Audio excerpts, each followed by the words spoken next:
Hey, Asar here. Today I'll be sharing my thoughts on the animated show Hazbin Hotel. This video will contain spoilers for seasons 1 and 2, and as this show is an adult cartoon and depicts topics like sexual assault, class inequality, and religion, I will be discussing those topics and more without censoring my words. Viewer discretion is advised. Additionally, I know the fan base is quite passionate. Please remain civil and polite in the comment section, or your comment will be deleted. These are just my opinions. They don't invalidate yours at all. Hazbin Hotel, a very infamous show. I first found it through the pilot on YouTube back when it dropped how many years ago now? 6. Time flies. Forgot about it for a bit, then a few years ago my friend got quite into it, which of course means learning about it through osmosis and seeing lots of extremely thirsty fan art of their favorite character, Alistair, if you were wondering. Never got around to actually watching the show proper in its entirety, but that's what we're going to be doing today. Since the positively bountiful discussion and critiques surrounding Hazbin Hotel piqued my interest. Video structure, how about first I'll do chronological episode notes and thoughts, then I'll go into overarching thoughts and critiques, and lastly I'll talk about the big picture of the creator and the studio as a whole, maybe some predictions for season 3. Season 1, reactions and musings. Episode 1, Overture. I do know the pilot is considered required watching, but I don't think it should be. It's not on Prime, which is the official streaming platform that the show is on. It's only on YouTube, and if it's meant to be required, then it should be together with the rest of the show. But the reason it's not is because not everything from it has carried over to the actual show, and parts of it are reanimated in the actual show, so just a little messy. Confusion should have been avoided by just incorporating the important scenes into the show proper. I was really surprised that they didn't put Alistair's introduction scene into the show proper, because that was easily my favorite part of the pilot. He's so spooky in the pilot, whereas here in episode 1, he just feels like another guy who's at the hotel, I guess. It's not a bad showcase of his abilities, because before the final episode of season 1, we don't really get to see any other powerful overlord level demons flaunting their stuff. Charlie doesn't, Husk doesn't, so Alistair does still feel like the most powerful fairy stepmother in the room. Not the worst, but I kind of missed creepy radio Alistair's aura. I did like that he's characterized by making deals even for little things like helping Vaggie with a commercial. He's an oily smooth talker, and that comes naturally to him, even when all he's getting out of it is hearing about the video media form like 2% less in his life. And that scene doubled as foreshadowing, of course, to his dislike of video and by extension Vox, which was excellent. I wrote here in my live reaction notes for the first scene Charlie's in, I'd assume a princess who loves her people would be out helping victims of the exterminations. Instead, she's reading a picture book in her ivory tower while the city is on fire behind her. Not a bad thing, but it does, on top of everything else to come, characterize our main character in a particular way, sheltered and perhaps a little privileged. Also immediately got class disparity imagery from the setup of the universe. Adam even compares the idea of sinners redeeming themselves to climbing a ladder in his song.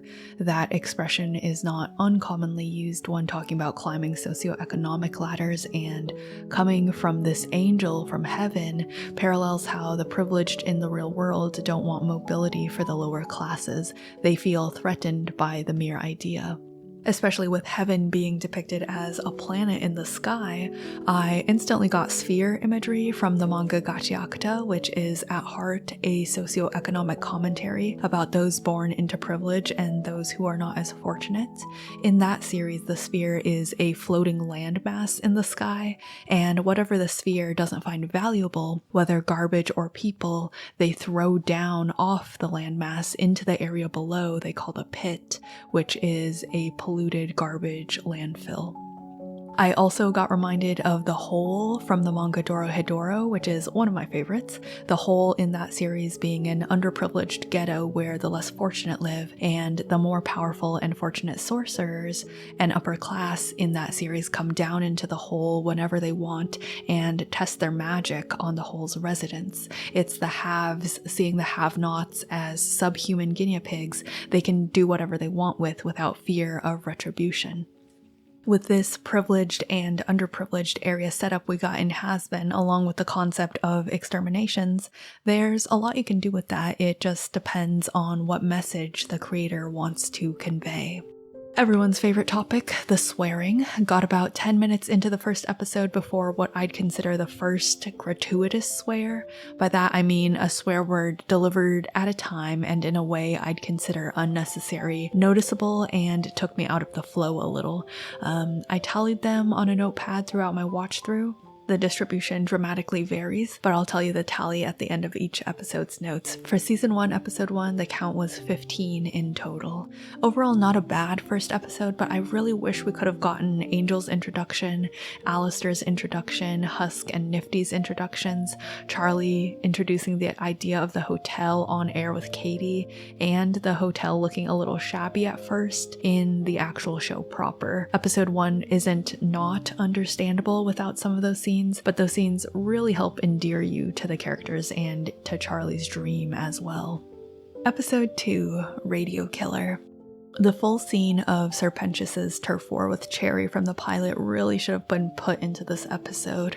It's so important to their relationship, which is a major plot point later in the show, and without getting to actually see them fight, later scenes are less powerful. Instead of cutting Sir Pentius's introduction to immediately introduce the V's, let us focus on first meeting Pen and Cherry, then we'll worry about the V's later, especially since they're not incredibly relevant in this season. I hate Valentino.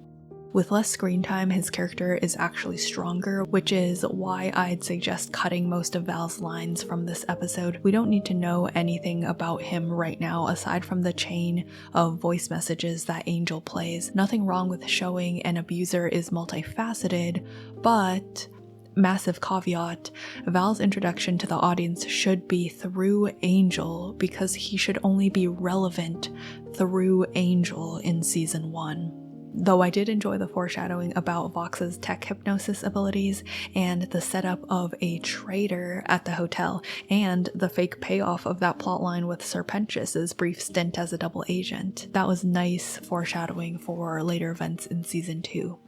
Unnecessary curse counter for this episode, 25. Episode 3, Scrambled Eggs. Alistair's penchant for cannibalism is one of my favorite bits of his. It cracked me up when he tasted the decapitated angel's blood. Bro really wanted a Costco sample. Carmilla was not working for me in Season 1. I don't think her voice performance had enough power behind it to command respect during the Overlord meeting, and that was only further undermined by Velvet's attitude right in the door, which I think was a strategically bad play on Velvet's part. Velvet is supposed to be a social media girl boss, and those are famous for being able to act fake when it benefits them. Velvet probably sucks up to companies all the time during sponsorships. She could for sure put on an act for the Overlords to get what she wanted in this moment. Velvet's grade school level rage baiting working on Carmilla further weakens Carmilla's characterization. Why is everyone in this series so quick to anger? Adults are better at controlling their tempers, so when Vox, Val, Velvet, Carmilla, later Alistair, and Lucifer are all flying off the handle at any provocation, it makes them feel immature when they're probably all centuries old. For one or two characters, that can be their flaws showing, but every character, I don't know about that. Carmilla would not command this level of respect from her fellow overlords if she can't control herself in the face of an abrasive TikTok teen. I also think her design does not fit her personality. The X shapes of her ballet shoe straps being blinding white where the other whites on her are off-white, in color is very distracting. Your eyes are not naturally drawn to her face when she talks, they're drawn to her shoes. Her design is too busy, which is saying something in a sea of complex character designs. And the silhouette is too youthful while simultaneously feeling clunky. I can tell that they were going for a ballerina vibe, but we kind of needed a little more time at the drawing board with this one. I did not like Zestiel's character design either. It's difficult to believe he's grandpa status when he has the neon green and black fills of Baby's first DeviantArt MS Paint adopt. If we don't want to touch the design itself, please at least tone down the saturation of the green when he's not spreading his wings. Gramps is glowing like a legendary Pokemon out here. Hot take perhaps? I think Angel bringing the crew to a BDSM club actually makes sense, and I wish it wasn't played completely as a joke. BDSM in real life is ideally a mutual and equal discussion between parties. It's setting boundaries after communication, and Angel probably did see it as a genuine team-building suggestion in his own area of expertise. I wish Charlie thanked him for contributing at the end of the scene in a way that shows she saw his genuine effort. Carmilla and Baggy's duet song, Whatever It Takes, works better in concept than in execution. I understand their parallels, both protectors, but it's just kind of odd in the actual scene. This is subjective, but I also did not like Carmilla's singing voice here. Just can't help but imagine a different voice for her. The Eggy storyline was unexpectedly delightful though. I liked that Alistair didn't actually get rid of them and Vaggie let Penchus have them back after the trust exercises, showing they actually did work in yet another way. The Egg's relationship with Penchus as minions, but also as sons, is cute and quite funny too. Unnecessary swear counter for this episode, 7. Episode 4, Masquerade. We see Charlie's inability to see Angel and reality really come to a head in this episode.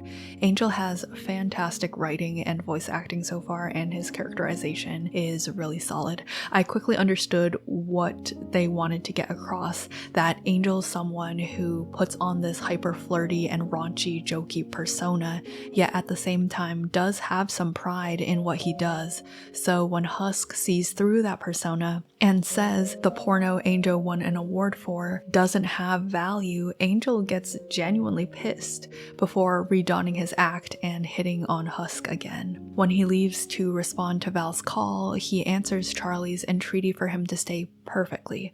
I instantly got the feeling that Angel was talking to Charlie much like an adult would talk to a naive but well-meaning teen, which is ostensibly Charlie's personality at this point in the series.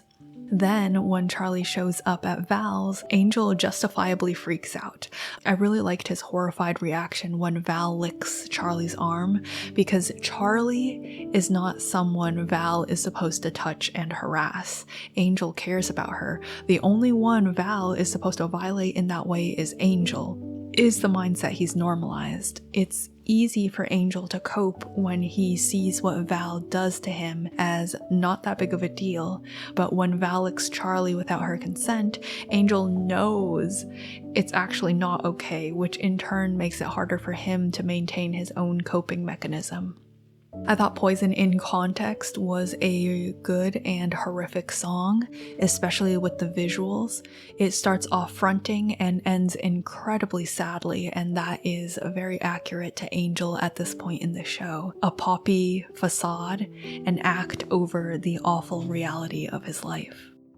The hints at Husk's powers when he rescues Angel from the bar by throwing playing cards at their opponents was nice, and of course Loser Baby. Husk and Angel's interactions are easily the best part of the entire season.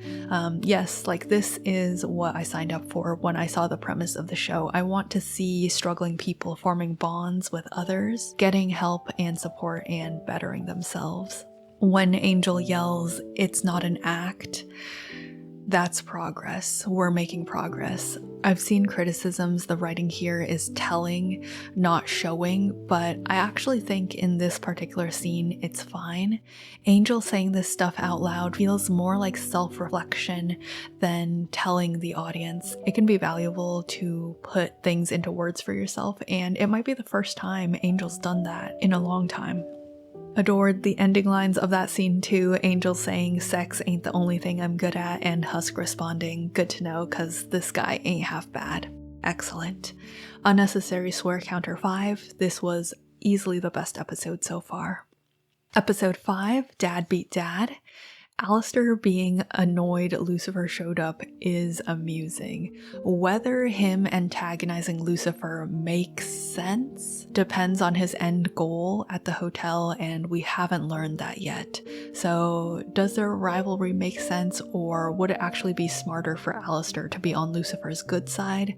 I don't know, we can't know yet, but I did like him acting chummy with Charlie just to assert his place at the hotel, and Charlie really believing Alistair has her back. Charlie hasn't had a father figure in a while, of course she's happy.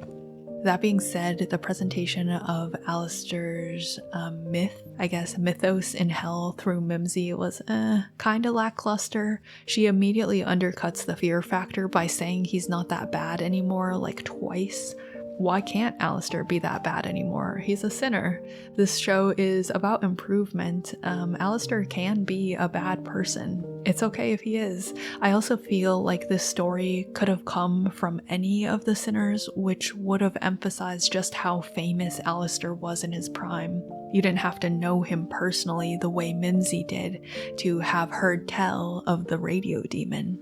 Speaking of Mimsy, her side plot wrapped about the best it could have. It shows Alistair has somewhat flaky friends, but he still looks out for them, and it also shows him growing as a person. But did we really need that at this point in the story, especially as the growth was already implied and will be implied again later in the season with Rosie? Also, Mimsy's appearance makes it painfully obvious everyone else in the main cast is rail thin, which is something to think about. Alistair is a character the short temper does not work for. I don't think that one mouth off from Husk should have resulted in physical violence from Alistair. He's scarier when he's silent and menacing, something like the lights flickering, the music cutting, the static flaring in the hallway, and Husk taking back his words and apologizing after a beat would have boosted Alistair's aura more. Lucifer, Lucifer, Lucifer. He's another character whose backstory hasn't been explored fully yet, so we can only work with what we know. This guy is not Lucifer from the Bible, and drawing that separation makes him more palatable. He's not evil. He's never going to be evil and manipulative for all intents and purposes. This is just an original character someone stuck a randomized name on, and that name just so happened to be Lucifer. Well, if he's not evil, where's the interest? I think Lou's allure has to do with his personal flaws. One of the biggest ones that he's prejudiced against sinners, and that's a major reason why he hides in his room all day and doesn't make an effort to improve the realm which he is the king of. See, that is interesting. Perhaps by helping sinners improve, Charlie can also help her dad regain his faith in his own people and start doing his job again, and that might actually really improve living conditions in hell. Speaking of Charlie and Lucifer's relationship, reconciliation was fast. This is a common critique and I agree, but we don't really have to change too much to make it more realistic. A deadbeat dad cannot be redeemed so quickly, but Charlie can use his desire to repair his relationship with her by asking him to support her mission by arranging an audience with heaven for her. Not being there for her as a father is inaction. How would Lou need to redeem himself? Through the opposite, action, of course. And this plotline can be a work in progress where Charlie slowly begins to see her father as more reliable. Unnecessary swear counter for this episode, 1. Episode 6, Welcome to Heaven. In episode 6, we get Vaggie's backstory reveal that she was once an angel who went down to hell to kill sinners. In the show, she is very hesitant and regretful about her past actions even when she was an angel, but I'd posture It'd be more fun if Vaggie was bloodthirsty as an angel and actively enjoyed killing sinners, and Lute still cut her down for personal reasons. Perhaps jealousy, Adam favored Vaggie.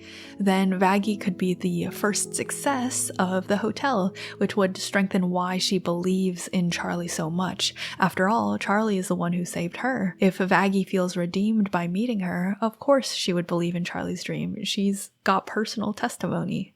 Why does Lucifer have the power to request an audience with heaven for Charlie? Isn't he the traitor of heaven? They should not be on good terms, and he should be scared to send his daughter there. What if they decide to kill her for the mere act of being born his daughter? He would be powerless to help her because he can't physically go to heaven. The most unrealistic part of this show is how Adam or another angel didn't immediately have an answer when Charlie asked what it takes to get into heaven. Are you kidding? Religious people love talking about that kind of stuff. Recruitment and conversion is a massive focus of almost any religion, especially for Christianity, which is what Hazbin is based off of. Charlie asks what it takes to get into heaven in a room full of angels. She's getting a Bible thrown in her face and invited to a family dinner that will certainly devolve into psychologically manipulative conversion tactics. That's just how it goes. The reason that didn't happen in the show proper, it's because despite having a plot revolving around heaven and hell and sins and redemption and angels, Christianity for this show is just set dressing. We'll talk about that more in the overall discussion of the show at the end. Why does Sarah not have a backbone? As an angel, and essentially the sole angel in charge of heaven apparently, she should have an incredibly potent sense of justice, which often manifests as religious righteousness. When you know you're right and must protect all that is good in the world and uphold the will of the Almighty, it shows in your personality as sureness. She should not have the same personality as Carmilla. I did like Cherry Bomb as the fun yet questionable friend archetype for Angel. She cares, but also enables the party lifestyle, which is essentially to do drugs and alcohol and don't think about your problems. Very Angel at the beginning of the series, so it's easy to see how they get along. Angel standing up to Val to save Nifty despite the consequences was easily the highlight of his character growth this entire season. Husk telling him good job afterwards was perfect as well. Why does Charlie call Val that Mothman when she knows who he is? She knows he's Angel's boss and abuser, and she should be horrified seeing Val slapping Angel in the club on the portal screen in heaven, since it's the first time she's actually seen him hit Angel as she was ushered out of the studio in episode 4. She should be turning demon form in the courtroom, honestly, and making the state of negotiations with heaven worse. The next action when they get home should be immediately to try to help Angel. If Angel refuses her help and brushes it off, that's another thing, but Charlie should definitely be offering since Angel is her friend. Unnecessary swear counter for this episode, 10. Episode 7, Hello Rosie. I am docking Alistair likability points for putting his street shoes on Charlie's bed. That is so gross. Loved Rosie dropping the not-so-subtle reveal Alistair is ace, and Alistair not actually knowing what that means. Hilarious, and unfortunately it will be plot relevant. We'll talk about it in season 2. He's such an old man. Why does Vaggie not know angels can be harmed with angelic weapons when she is an angel that had her eye cut out by an angelic weapon? This is a very common critique, and I think very rightly so. Also, her second song with Carmilla was a missed opportunity. The message was love, not anger, but we have never seen Vaggie act in anger in the show before this. She's always been reasonable and supportive, if a little stern. Anger issues could have been an interesting flaw to explore with her. I could definitely see Vaggie struggling with that. How as an angel she formed bad habits and she had to actively work to better herself, something Charlie perhaps helped her with. Alistair offering Charlie his staff as a microphone for the song in Cannibal Town is delicious, knowing, especially in retrospect, that staff is so important to him as a focus for his powers. It's honestly a massive show of trust and faith to let her hold it and dance around and do like a musical number with it. Alistair and Rosie get along so well in this episode, it makes the reveals of season 2 difficult to accept, I think. They just seem like such good friends. I really love their relationship here in season 1. Angel, Husk, and Serpentius actually seem to have bonded a lot over the course of this season, and that's lovely. I'm glad they're shown getting along. Episode 8, The Show Must Go On. Angel playing wingman for Pentious by telling Cherry he's got 2 dogs is so funny. I don't know if that's true, but it's so funny. Love the line from Vaggie as well. In the end, if it's only me you've saved, because she views herself as one of Charlie's successes. Like, yes, that is very cute and excellent. Adam inventing his own cryptocurrency. Truly a rite of passage for any dude bro. I definitely want to see fan art of him at some point in time hawking his heaven books. Vaggie not knowing angelic weapons can hurt angels was already questionable, but why do the angels themselves not know angelic weapons can harm them? Why doesn't Lute? She used one to harm Vaggie. I think instead of, oh, we can be harmed from Adam, the reaction should have more been like, how did they get all these angelic weapons? I've really despised the random cut-ins of the V's and Vox being cringe during the attack on the hotel. It interrupts the flow and I think takes away from the stakes. Just nix the idea. We don't need the peanut gallery. We can assume Vox is watching since he's always watching and he's obsessed with Alistair. Of course he's watching wherever Alistair is. Alistair getting one-shotted by Adam was kind of disappointing, won't lie. I would have preferred a longer fight that was at least mid-difficulty between them. Why did Lute not take Adam's body back to heaven, just his halo? Surely it wouldn't be ideal to leave his body in hell, where their enemies could defile it however they pleased?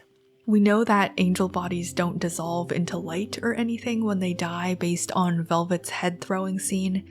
So really? Lute didn't want Adam's crusty corpse to keep forever and weakened at Bernie's? The bones of Alistair's backslide at the end of season 1 are actually quite solid. It's not actually out of nowhere that he becomes more desperate and cunning in season 2. He was giving the friendship thing a shake throughout season 1, and now that's kind of linked with losing to Adam in his mind. With weakness, he's decided it'll take breaking his contract and regaining his full powers to fix things, and friendship is no longer a priority for him, yet he continues playing his role in appearances only at the hotel, waiting patiently for his chance. I think that's really good. Season 1 ends with Lute telling Lilith, Adam is dead, your deal is done, I'm in charge now, your brat is threatening the very foundation of heaven, and if you want to stay here, you're going down there and stopping her, you understand me? Which is interesting on a number of levels. I'm interpreting this to mean Lilith had a deal with Adam, which is now over. Adam is dead and Lute will no longer / can no longer honor it. Additionally, it implies staying in heaven for presumably the past 7 years was Lilith's desire, and she can leave whenever she wants. Now, Lute isn't the most reliable, so she might not know the entirety of Lilith's situation, but I'd consider a lot of these assumptions to be safe, and we can think about it later during theory crafting. Unnecessary swear counter for the last episode of season 1, 31. Post season 1 thoughts. I didn't think I'd like this show as much as I did, so I am pleasantly surprised. Honestly, season 1 is a solid 4 stars for me.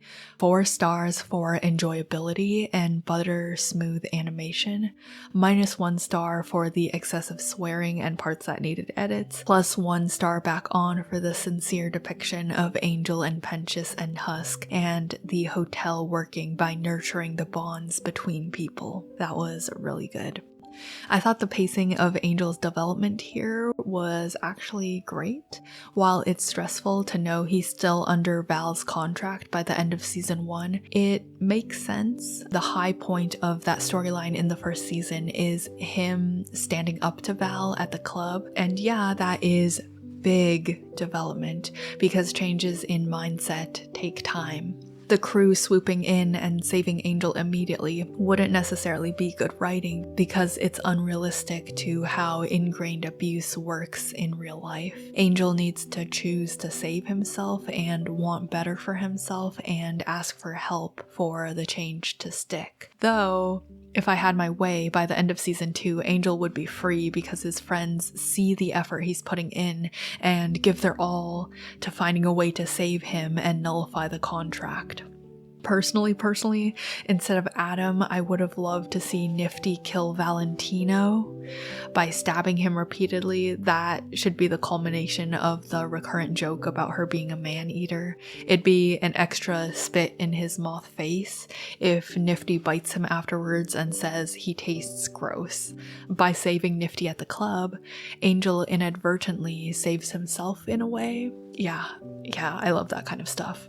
If we're getting into suggestions, actually, if I was given the script to edit and absolute power, I would have made this a longer season and made Vox the main antagonist of season 1 instead of Heaven. Let me paint you a word picture.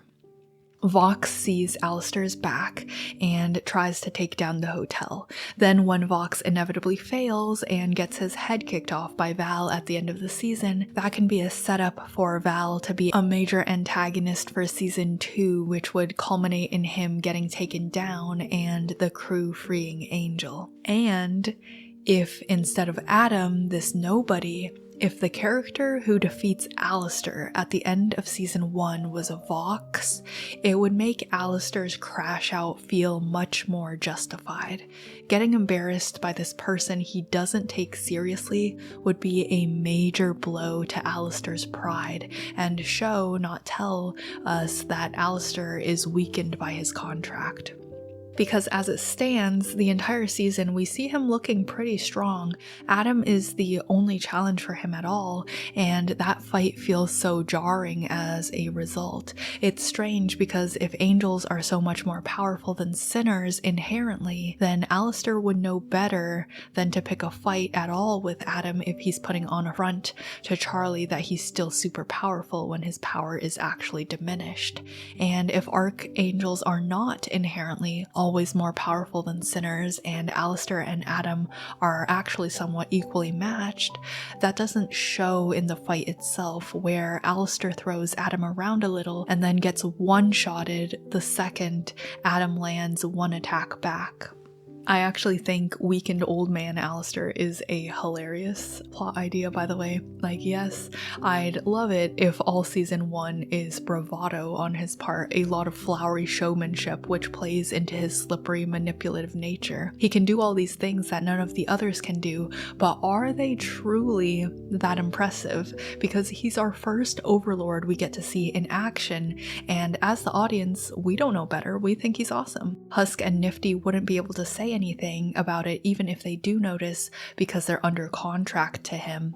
And the only other overlord level demon around most of the season is Charlie, who is blinded by having a father figure again and a supporter for her hotel. She's not going to question him or even probably notice. I just think that'd be a fun reveal. Then season 1 can culminate in the clash between Vox and Alistair, and you can actually see that it is a struggle for Alistair, and Vox ends up defeating him, showing just how much more powerful Vox is in this digital age and how much he's grown since Alistair last saw him. I don't actually know how sinner powers work in this universe. Do they get their powers from the people who fear them, like in Chainsaw Man? Does it go, the more people who watch television, the more powerful Vox gets? Regardless, Alistair slinks away and the fight continues like it does in the actual show. Vox gets his ass handed to him by everyone at the hotel working together alongside Lucifer and Charlie, and at the last second, Val and Velvet swoop in and save his head and walk off as the hotel residents are celebrating. This needs a little workshopping, of course, but I think cutting the heaven stuff out of the show in the earlier seasons helps us spend more time on the focus cast and the hotel and hell. The other side plot for season 1 really should have been Vaggie. I would have loved more scenes of how she's grown after meeting Charlie, which would show, even as Charlie is stressing over the hotel working, that she's actually already had her first success in Vaggie, and that success doesn't necessarily have to mean getting portaled to heaven. It can be a, ooh, heaven is a place in hell type deal. The songs for season 1 were alright. I only really remember Loser Baby Poison and Hell's Greatest Dad. It Starts With Sorry was decent too. The rest weren't that memorable to me, but I'm happy to say, if nothing else improved with season 2, the music at least did. Before watching season 2, I wrote down, in season 2, I want to see Charlie get some growth regarding her worldview. She's quite sheltered and privileged to the point of wearing Louboutins, red bottoms as dailies. If we want to do the plotline of Angel regressing before improving again, he can say some true things that everyone shelters Charlie from and have it be hurtful for her to hear that, but also have Charlie grow because of it, have her learn to think about others more and become more self-confident and mature in return for helping her friends thrive. Now, does any of that actually happen in season 2? Well, according to Webster's dictionary, foreshadowing is a literary device. Season 2 reactions and musings will start with episode 1, New Pensius. Why do none of these characters respect authority? That is another hallmark of immaturity. Katie should not feel like she can sexually harass Vox, her boss, who she starts out the scene intimidated and scared by. You can't have both fear factor and sex jokes by switching the tone mid-scene. You've got to pick one for either to be effective, since it completely changes the nature of Katie and Vox's relationship. Is Katie scared of Vox, or is she actually not scared? Forcing your audience to lay eyes on Valentino's naked body twice in the same song should warrant financial compensation. Why does Vox care that Val hits Angel in public? None of the sinners care. The public thinks it's funny or expected. Val is an overlord, a powerful demon, and they get to do whatever they want in hell. The only reason that montage of Angel being hit is in the episode is because the writers thought it was a funny joke. In universe, it makes no sense. The public, in the public image Vox is talking about here, are bad people. They're sinners. They don't care if Angel's getting hit. That was just an excuse to do a montage of Angel getting physically abused. Explorations of grief are my bread and butter. I love them in fiction, so needless to say, I think an exploration of Charlie's feelings over Pensius's death could have been really interesting. Perhaps she blames herself for what happened to him, and that's a complex feeling that affects her actions in the hotel. But then it's revealed Sir Pensius got into heaven and all that goes out the window. No need to mourn if he's not dead. I almost wish we didn't find out that he's alive so soon. Unnecessary swear counter 5. Episode 2, Storyteller. Is it crazy of me to think even Lute should show more respect to the speaker, who is ostensibly the closest we'll get to God in this show? They should be treating her with the respect they'd give the Almighty himself. Showing Lilith purposefully declines calls from her family, over 600 calls for Lucifer, good God, and ignores messages from Charlie and Lucifer, characterizes her in a certain light. That is willing neglect of her family and makes it look like walking away from them was her decision. The writers are going to be hard-pressed to explain this in a way that makes sense without making Lilith seem cold or villainous. The theaters in heaven playing year-round Christmas feel-good rom-coms is hilarious, but why can't Sir Pentious see his friends? No, like genuinely, why not? Sarah makes the announcement that heaven's closing its borders at the end of this episode, which means it's not the lockdown that makes Emily say Pentious can't see his friends or leave heaven at all in the beginning of the episode. Why didn't she just portal Pentious down for a couple seconds, call, or even video call hell for him?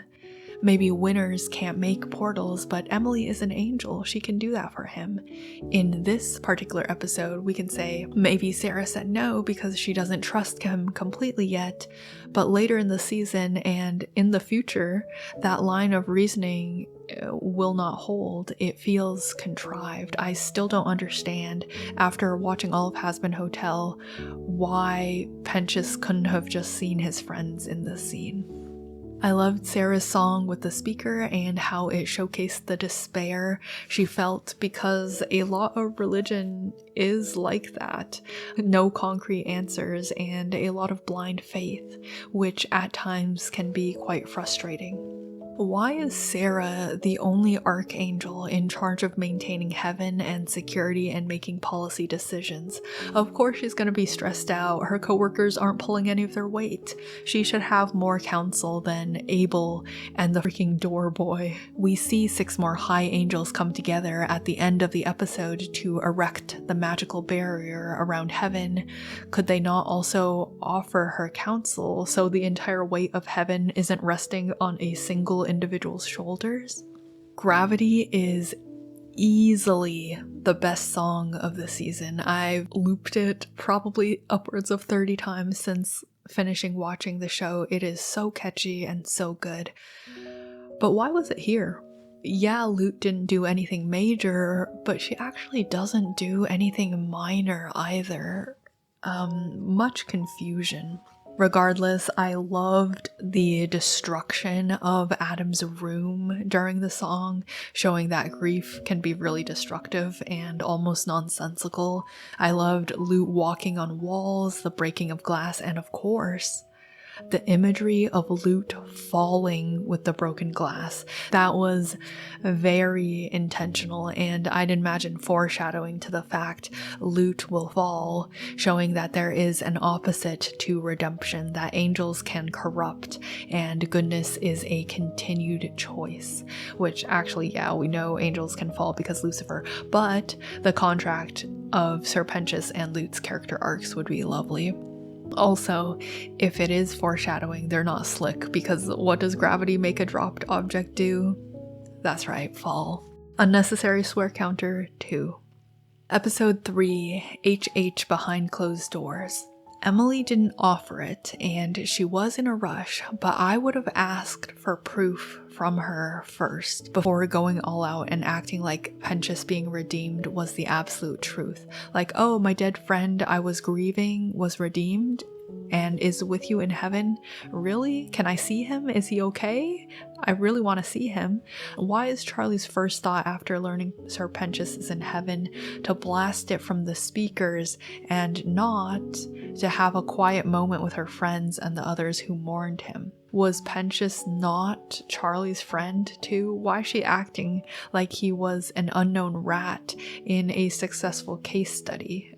She should be celebrating with Pentious's friends first before going out to try to tell everyone about it. Also, she knows Pentious was close to Angel and Husk and Cherry, so maybe a little scene of them going, I'm glad he's okay, would have been good. They'd also probably like to see proof to see him and have more questions about it as well. Alright, we're going to be talking about the infamous scene now, and I'm going to be quite harsh about it because of course I have strong opinions about this character assassination. Why did Charlie go off her meds and get a lobotomy between seasons? Why is her first thought to get an interview with Vox Tech? That's like asking Fox to broadcast your Pride event. Yeah, they have a lot of power and reach, but anyone who possesses even 2 neurons could see the potential problem with that.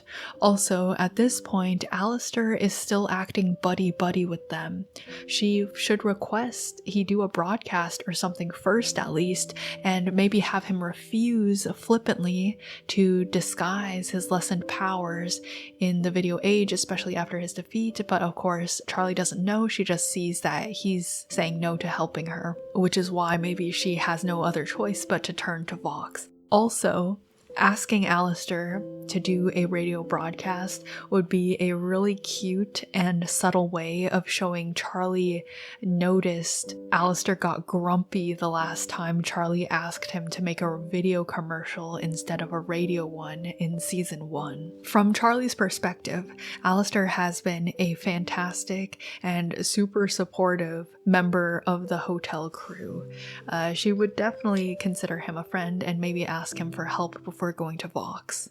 Vaggie, as a former battle angel, should immediately realize killing an archangel, even out of self-defense, is going to result in potential violent retribution from heaven. She should be more stressed about the big picture as the protector of the hotel, even if Charlie is caught up on the little things. It was funny when Charlie shook Velvet's hand and Vox immediately cut the handshake off, almost like he's possessive of Velvet.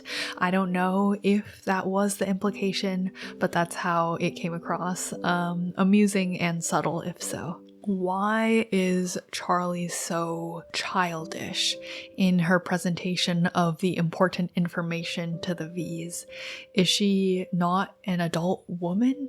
I just searched up her age and she's over 200 in fictional years, equivalent to about early 20s human years. She knows what she's saying is being broadcast across hell on the news. She should know to be more professional and sure of herself in her presentation. It's essentially a public live broadcast. I really felt the absence of the Pentious and Cherry Turf War scene from the pilot in this episode. The characters act like that happened in the past in the show, but it didn't. If you don't go out of your way to watch the pilot, you really wouldn't know their turf war dynamic. The inclusion would have made these scenes land better. Why does Charlie not know Vox is one of Valentino's partners when the trio of the V's are plastered all over every bulletin and screen in hell? They're public celebrities. And regardless of her previous ignorance, if she somehow didn't know, once Angel starts freaking out that his abusive boss's coworkers are in the hotel, forget about all the other stuff. The second Charlie sees her friend is in distress, that should knock her out of any delusions she's having. He's not even joking about it like he usually does. He's actively scared and uncomfortable, and it's Charlie's responsibility as the owner of the hotel to restore it to a safe place for Angel by removing the V's from the premises. Why is Charlie only just realizing it's possible redemption is personal to each sinner's sins? This is also a common critique of season 2. That should have been her theory before she even started the hotel, regardless of if she knew people could be redeemed into heaven. Personalized atonement is the most intuitive guess. This is easily the worst episode of the entire show, both seasons 1 and 2. It is outright painful to watch. I was cringing with my hand over my mouth for a majority of the runtime. Though I did like Husk and Angel's fight for the most part, I wish it wasn't in this context. I like Husk getting pissed at Angel for saving him through attempted self-sacrifice, because Husk is a character who's kind of given up on himself, but he sees Angel as redeemable. So what Angel did was stupid in his eyes. It's out of character for Husk to threaten to spank Angel though. Not only is it a threat of sexual violence, but Husk should know Angel would usually not even see that as a threat. It's a serious moment, and that was just more wince-inducing dialogue. Watching Angel so uncomfortable and Charlie disregarding his boundaries over and over was excruciating. Who is this person? Not Angel's friend, that's for sure. Why is it such a shock that Angel is a murderer? Half of Charlie's friends are murderers. Her girlfriend Vaggie killed hundreds of the citizens of Hell as an angel. This scene makes it look like Charlie immediately assumes Angel killed like an innocent baby or something, but she should have more faith in him. And even if he did, which is not the case, so what? Is the hotel not about redeeming sinners and growing from past mistakes?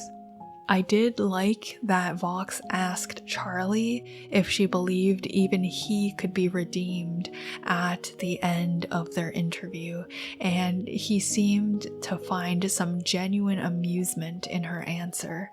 Maybe he really is curious if Charlie has so much faith that she thinks even he can be redeemed. That's fun. Unnecessary swear counter for this episode too. Why isn't Charlie's immediate priority after the disaster of last episode to make it up to Angel genuinely? She's not even thinking about it.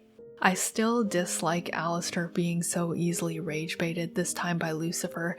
It reduces everyone to feeling like the same character when they all have such short tempers. Alistair should have bigger priorities than Lucifer at this point in the show. If he's not scheming, why is he sticking around the hotel at all anymore? He already knows what he has to do next, even sang about it at the end of last season. He needs to get his powers back. It doesn't make sense that he needs to catfight with Lucifer to muster up the resolve to go to Rosie. He should already have that resolve by the end of season 1. Charlie thinking going on Katie Killjoy's will fix her public image with Vox makes no sense. Does she not know Katie works for Vox? The Vox tech symbols are everywhere around the studio.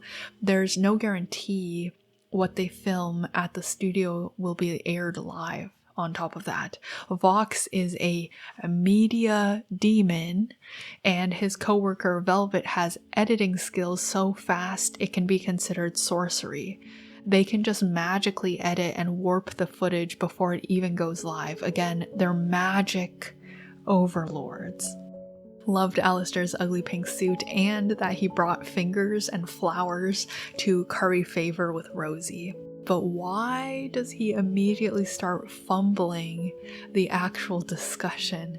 He just out and says he quit when he's a manipulative demon.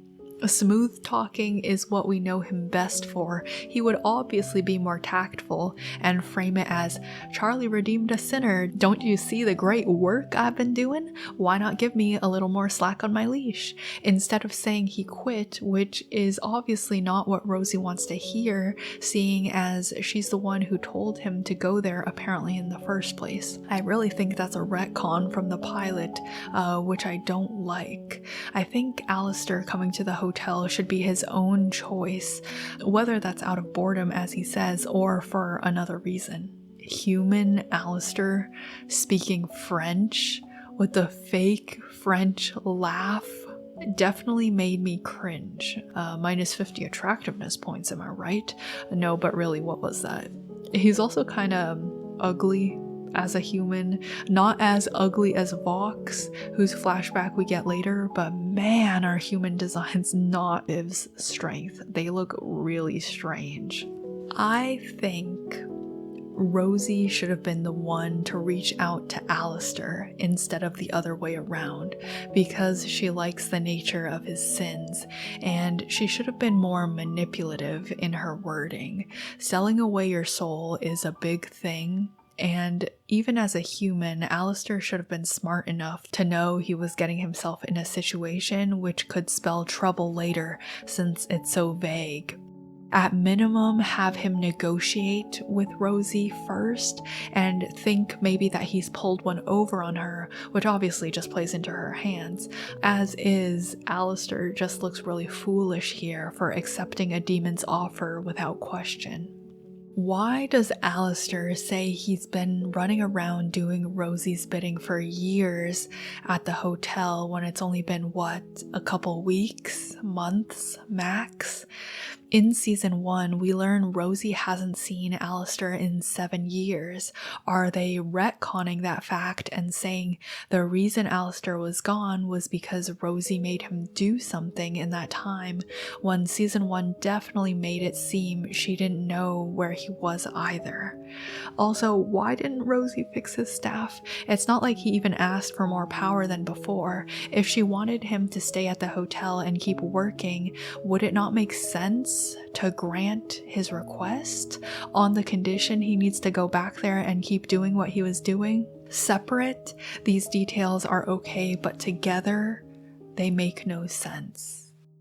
The implications of Alistair, a mixed-raced Creole, historically likely a partially black man, being under contract, which is symbolized in the series as glowing green chains, to Rosie, an upper-class white woman, was not thought through. I've heard this critique before, and I can definitely see how this mix of unfortunate factors came together.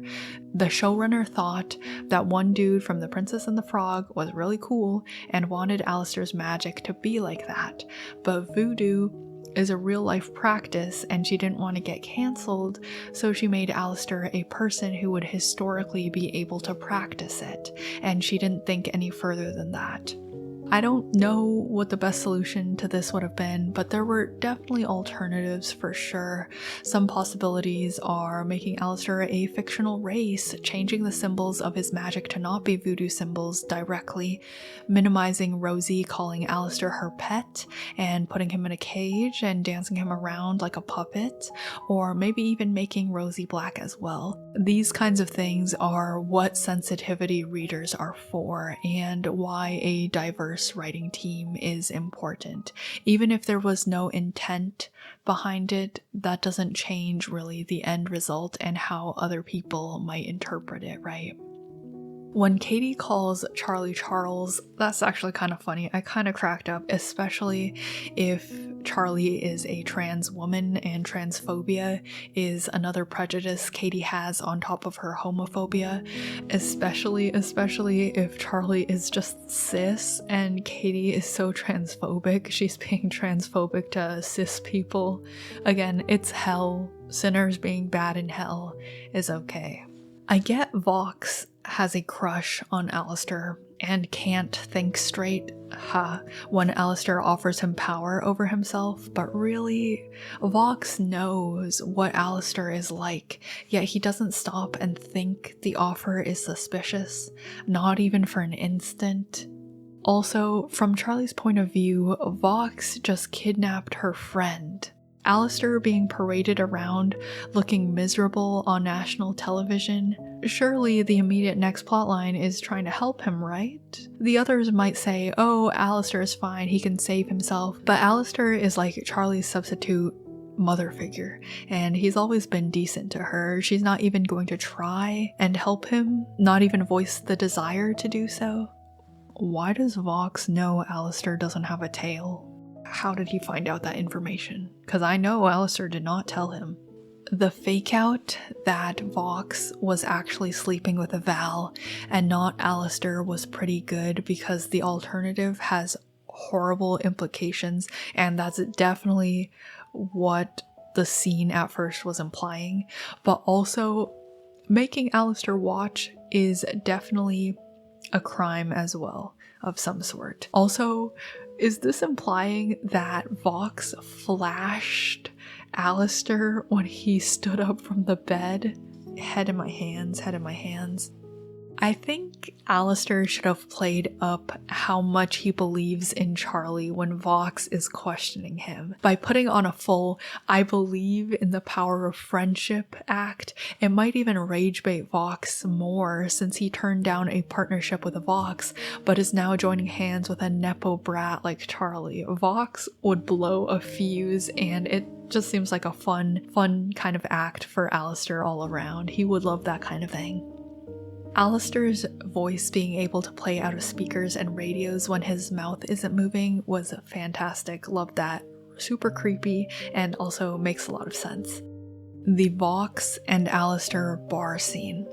This is just the JJK, Ghetto Gojo, KFC scene all over again. Why does Alistair laugh and put Vox down when he suggests they be partners in crime, when it's implied they're already partners in crime? I think making it more obvious that this is not only an official team-up offer, but also a confession from Vox would make the rejection land harder and justify the fallout. By not acknowledging Vox's confession as romantic or giving viewers additional context, it just makes it seem like Vox and Alistair fell out because Alistair was an asshole to Vox for no reason. That's clear to the viewer. I don't believe Alistair would turn down a coworker alliance so harshly for no reason. After all, he can just lie, "Yeah, we'll work together," and not form an official team-up contract. But a romantic confession, I do think he would shut that down immediately, and even maybe feel a little hurt/disgusted on his end, which justifies to himself how harshly he reacts. To some ace people, a confession can feel like a genuine betrayal, so it would be like Vox betrayed him first by confessing. It's very much a, "so my friendship isn't enough, you need my body too to value me as a person" type of mindset. And Vox doesn't understand what Alistair is thinking. Alistair doesn't explain either. Why would he? He considers himself superior to Vox. So Vox only knows he was rejected brutally, which results in this 70-year broken-hearted obsession. There's also the possibility Alistair was just grumpy, video was surpassing radio as a broadcast medium, but that's so much less interesting, less complex, and if that was true and Vox was rapidly growing in power because of that, wouldn't he want to manipulate Vox more and take him down instead of just cutting him off and giving him the fuel to grow even stronger, even faster, just to spite Alistair? The romantic confession from Vox is like a read I'm doing between the lines, but I really think it does make sense. And later in the season, I think there's a line from Vox where he says that he doesn't consider Valentino his partner or something like that romantically, and I definitely think that's kind of comes off across as a little bit of internalized homophobia. Maybe it was really tough for him to work up the courage to confess to Alistair like this, and because of how brutally Alistair rejected him, he kind of internalized that and went back into the closet. Something along those lines. Sexuality and gender are so complex. Of course, that's not to say Vox is in the right here. He's got his own flaws. The lyrics, "Now I'm the master," as he grabs Alistair's hair ears when Vox is a white man and Alistair is a person of color. I actually think the real world race aspect works here in this particular scene with this particular relationship, because Vox is shown to be racist, later spouting microaggressions to Carmilla and Valentino. This could be another layer to why Alistair doesn't see Vox as an equal, because Vox doesn't fundamentally understand Alistair, not as an ace man or as a mixed race Creole man. Unnecessary curse counter 5. Episode 5, Silenced. The implications of bad with us send me spiraling. Because, okay, So the V's are overlords, right? And it's shown in season 1, the overlords get along for the most part, enough to come together in a boardroom and make overarching group decisions for Hell. So for all intents and purposes, they collaborate to maintain Hell as governing representatives. And the V's are known as troublemakers and slackers who don't show up to meetings and act like messy children. Why would the overlords listen at all when Vox is proposing war with heaven? That sounds like a terrible idea and could cause political instability and mass losses. That could cause the destruction of every single part of Hell. They just found out they can harm angels at all like a week ago. They should be power checking the V's, especially since them taking out Alistair may cause some power imbalance within the overlords themselves. Why is Charlie's reaction to Alistair getting kidnapped, and she implies tortured, anger? She's angry he's not helping her. Bro, he's tied to a chair. You saw Vox kidnap your friend, yet Charlie is acting like she can't do anything about it, so why even worry?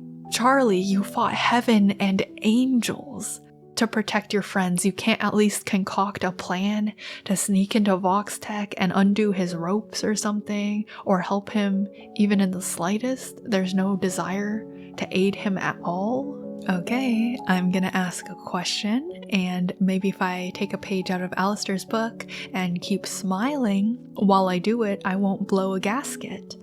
Here goes. What is even the point of contacting heaven at this point in the story?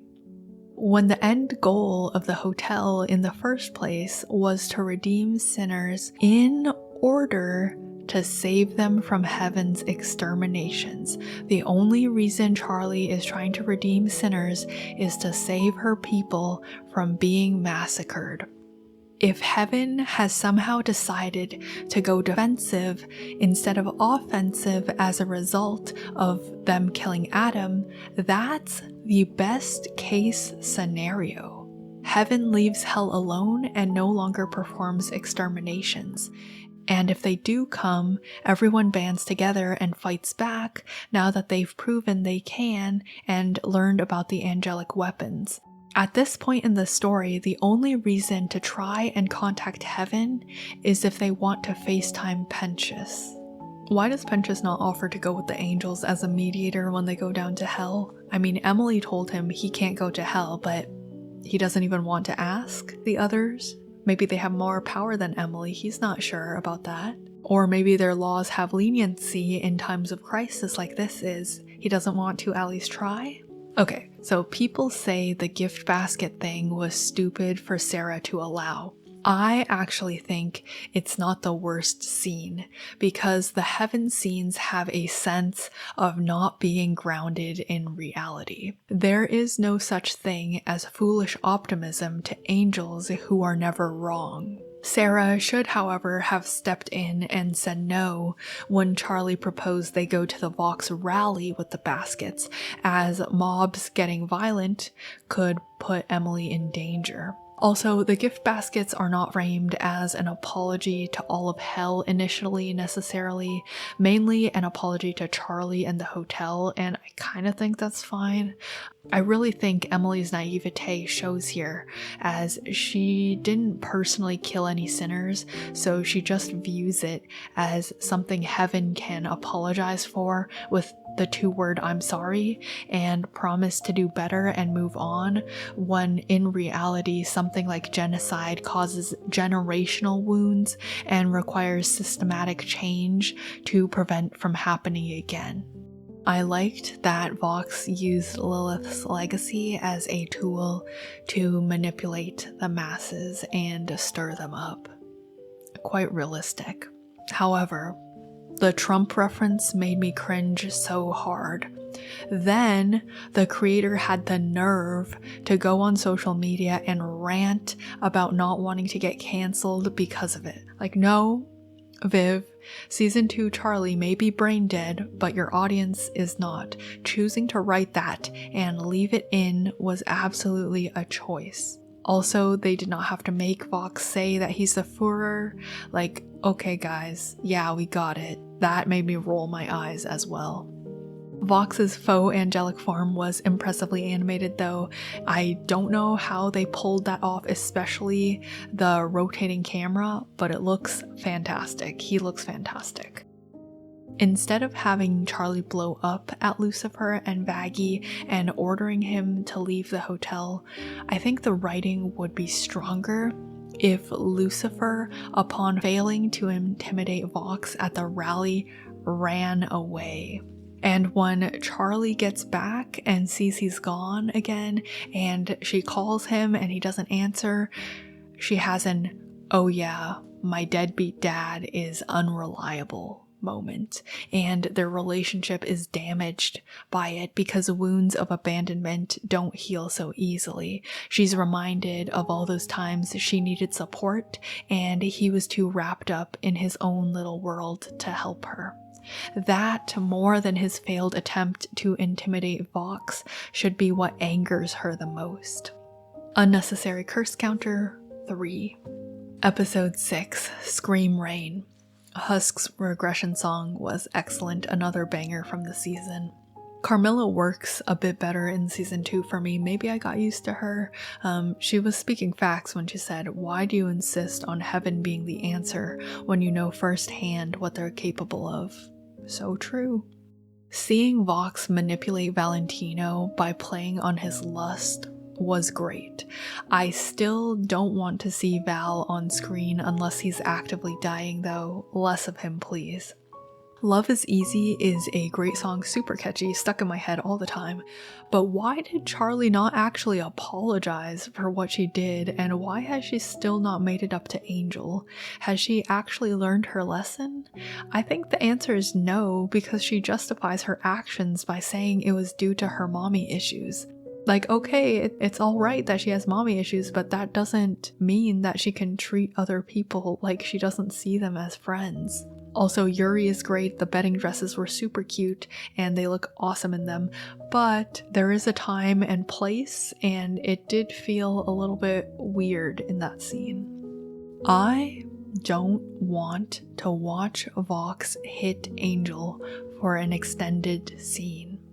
Okay? In fact, we can just cut it at Angel spitting in Vox's face and Vox smiling, and imply the hypnosis happened afterwards. Don't make me care about a character, then torture them on screen gratuitously.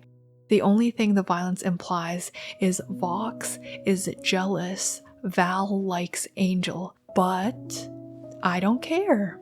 Vox is supposed to be a side character. Why is he getting more screen time and characterization than the main cast? That is not an important detail to the plot. I'd rather not have that extra tidbit of characterization if that means we don't have to watch Angel get physically abused. Also, why does Vox not know what Scream Rain is? He's a resident of hell, and that's just like a regular weather phenomena. Unnecessary curse counter 11. Episode 7, Weapon of Mass Destruction. Vox being jealous of Alistair's beef with Lucifer is hilarious. He really thinks he's the only one Alistair should beef with. Well, sorry man, but that deer is not a vegetarian. He's stirring shit up left and right all over the pentagram. It is a little absurd. Lucifer is so depressed he doesn't even know who Carmilla, one of the strongest overlords, is. That's like being the Dawn of a mafia and not knowing the name of one of your strongest underbosses. I did not like human Vox's flashback. Not only is his character design fugly, but I feel like his personality is completely different from the Vox we know. Where's this ruthless, ladder-climbing, cunning serial killer? All I see in Vox is a badly repressed high school theater kid. The cult part was believable, but surely not everyone's sin can be murder. We need a little diversity here. I just really don't think it added to his characterization, and the discrepancy between Vox's personality and his personality as a human is like actively jarring. Charlie says Lucifer never ignores her calls, so it's weird when he doesn't pick up. Actually, I think it should be the opposite. A lot of people who have Lucifer's difficulties struggle with things like picking up phone calls and avoidance. Charlie should think Lucifer is ignoring her calls and say something like, "I thought we were past this," or "I should have known better than to think he's changed," indicating this is a pattern of behavior for Lucifer, and that re-abandonment will make her feel like she's even more backed into a corner and desperate to make this heaven thing work. Alistair is gone, Lucifer is gone. Once again, it's just Charlie alone in hell. How is Vox broadcasting to heaven? Like, what? It should not be that easy for him. How's his signal even reaching to a different planet? Sarah says she's the enforcer of heaven's judgment, but the series makes it feel like she's the one making the judgments in the first place. Why does Baxter know anything about electronics and broadcasting and hacking when he's a bioscientist? As in, he stitches together like rats and frogs in a lab. I really don't think he should be able to hack into Vox's servers when Vox is incredibly tech savvy and probably has really great security. Viv deserves a water bottle spray to the face every time she makes us see Valentino's moves. I just know there would not be so much fan service of him in the show if he was slightly overweight or less conventionally attractive. Unnecessary curse counter 4. Episode 8, Curtain Call. It doesn't make sense the crew thinks Angel is at Vox Tech still. The most reasonable assumption from the TV broadcast is Val forced Angel to read a script to support the V's on television. Angel doesn't even look happy or enthused on the broadcast. He looks mildly annoyed. There's no indication from that alone that he's hypnotized or mind-controlled or likely held prisoner and needs saving. For all they know, Angel's out at a club somewhere else in town, or more likely will be attending Vox's presentation party with the rest of the overlords because Val is making him go. Why are they still focused on showing sinners redemption as possible in their final plan? That doesn't matter anymore if heaven and hell are at war. The immediate threat is hell wants to attack heaven in retaliation for generations of oppression. Heaven needs to make strong policy changes, or at least publicly voice their intention to do so to calm the crowds. How to deal with the ultimate cannon weapon shouldn't be the last consideration, it should be the first. Vox is threatening to essentially launch ballistic missiles at heaven, which will of course instigate retaliation. Once the option of nuke heaven is off the table, then the two groups can work towards sitting down and talking. Also, it turns out the convince everyone sinners can be redeemed plan doesn't even matter because Vox just hypnotizes everyone in the crowd. This reveal only really makes sense if the hotel crew didn't know Vox could mind control people before the scene, but because they said Angel Dust was mind controlled and needs saving, it means they must have known before and still somehow just assumed Vox wouldn't do it? Wouldn't use his powers? This is a mild amusement, but when Emily switches her hand binoculars from 2 hands to 1 hand, the black frame around the screen still is 2 lenses and not a circle. Is Charlie's brain-wasting disease contagious? Why is Vaggie poking the glass spear of the Might of Lilith with her weapon instead of aiming for the clear weak parts of the machine where the wires connect to Lucifer's dome up top? It's not even that the wires are too tough to cut, as one of the first things she does before going down and finding Lucifer is cutting some wires on the outside of the cannon. Like, maybe she would still need Carmilla's help because she wouldn't know which exact wires to cut to completely disable it, but she should not be randomly whacking the metal plating with her weapon. Very clearly she needs to be attacking at least the joints or the wiring on the cannon. Alistair telling Vox he hates it when Vox touches him is just so good. Whether Alistair puts his own hands on Charlie and the others, which he does all the time by the way, doesn't matter. He absolutely has double standards for himself. But when Vox does it, oh yeah, that's completely a crime. What annoys Alistair is other people touching him without permission, and that is perfectly conveyed here. Vox doesn't respect Alistair's boundaries and identity, and therefore Alistair does not like him as a person, forget as a lover. Okay, this is a really unpopular opinion, but the power of friendship giant magic spirit ball makes sense for this series. But the V's should not have been part of the collaborative ring. Did Angel really not look 3 feet across the way and see his famously inconspicuous abuser standing right across from him? No, they don't deserve to be part of the friendship ring. I think it would have been more powerful if the overlords weren't part of the equation at all at first. They weren't at Vox's rally and presentation of the weapon, and Carmilla and the others actively made the choice to come and help after seeing Charlie and the crew fight for Hell. That makes the scene at the end feel more like a miracle than just something that happened. It's like the overlords never want to help out and step on each other's toes, so they don't want to get in the way of Vox trying to do this stupid thing maybe, but then they see just how hard Charlie and the hotel crew are fighting, and they're like, okay, yeah, let's shut this down, let's help them out, let's work together and dispel this explosion. Unnecessary curse counter for this episode, 22.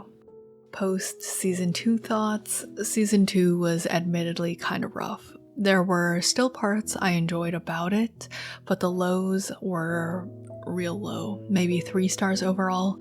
The animation was still stellar, some standout songs for sure. There were definitely more hits in the season song-wise than the first season, but the characterizations, the plot holes, the pacing, there are episodes which are less than 3 stars for sure. The episode where Charlie invites the V's to the hotel, for example, was just excruciating to watch. I can forgive a lot of flaws in a feel-good, enjoyable show about the power of friendship, but once we start veering into unenjoyable drama as the genre, I'm going to be more harsh. If the plot suddenly becomes physical and emotional abuse of powerless victims, socioeconomic class war, the generation-spanning consequences of genocide, leaders with a penchant for dictatorship using social media and, quote, fake news to stir up violent hate mobs, and you want the viewer to take those plotlines seriously, then bet I'm going to take it seriously. Those topics are weighty and have real-world consequences when depicted poorly in media, and will not be judged as leniently as My Little Ducky, Friendship is Magic. That's not to say we can't explore more serious topics, such as regression in an abusive relationship, but pick up the serious topics and you better write those plotlines well. There's little leeway for fumbling that. I don't want to see Angel Dust's abuser making one-off jokes and getting fan service to endear him to the viewer. He's not endearing, he's actively a horrible person. Sure, he's a human being, but there's a big difference between portraying abusers in a multifaceted way to show they have charismatic sides and trying to get viewers to like Valentino so you can profit off that monetarily by selling merchandise of a serial rapist. And it's Val characterization and Vox characterization at the expense of screen time for the main cast, which should never be the case. The V's are side characters. What I enjoyed about season 2 is different from what I enjoyed about season 1, which is my main realization after watching both seasons. The focuses of these 2 seasons is so different, they feel like different shows. Season 1 is, for the most part, about a group of people bonding and growing as people in a comedic but character-focused show, whereas season 2 is much wider in scope and leagues more dramatic. The main plot of the season is essentially a cult leader stirring up a hate mob to attack heaven. Interesting. Yes, of course. Vox is a fun villain, and his songs are great. But why was he the main character of the season? What happened to the hotel crew and Charlie's dream? Season 2 is very much not about individual character growth from forming bonds. There's just a sprinkle of that as a side plot to this grand reaching drama action plot. And that's not really what I wanted from this show, especially at the stagnation in development for the main cast, who is what I'm here for. In season 1, everyone seemed to be growing a lot for the most part, yet by the end of season 2, how much more have they progressed? Vaggie's the same, Husk has had a little growth, Angel's regressed, Nifty's largely the same, she got herself a boy toy I guess, Alistair's largely the same despite his little scuffle with Vox and freeing himself, he doesn't seem that much more powerful, and it's implied he's looking forward to continuing his weird little childish beef thing with Lucifer. Charlie got replaced by a 13-year-old skinwalker in the season so she could act out the showrunner's Twitter drama. I want to see more for these characters than that. They are the main characters and should be the focus of the show, which brings me to my main critique of Hazbin Hotel. The scope is too large. Overall thoughts. I understand why Viv does a lot of the things she does. These characters and this world are near and dear to her. Of course, she wants to introduce a bazillion characters and flesh them all out and introduce her universe and introduce hell and heaven and all these overlords and angels and demons and hellborn and sinners and yada yada. She wants to see her original characters animated with A24 budget and get merchandise and love from fans. As an original character creator, of course she wants that. But the show suffers from her lack of restraint.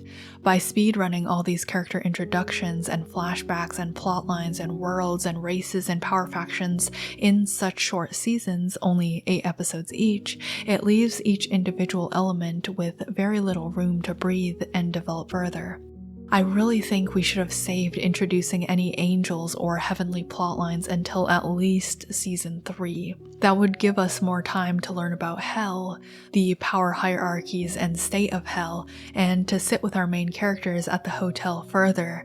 As is, we learn so little about hell, this world, that it could ostensibly be swapped out with any average American city. Especially with some of the scenes from the pilot absent from the show proper, we don't get to see random sinners being hit by cars or crushed on the street, or the gang turf wars, or the drug vending machines. It just feels like a red-tinted metro city, where just like your average American city, there's socioeconomic inequality, incompetent people in power, drug addicts, sex offenders with business relationships to CEOs and politicians, businessmen capitalizing on screen and AI psychosis, racist people, homophobic people.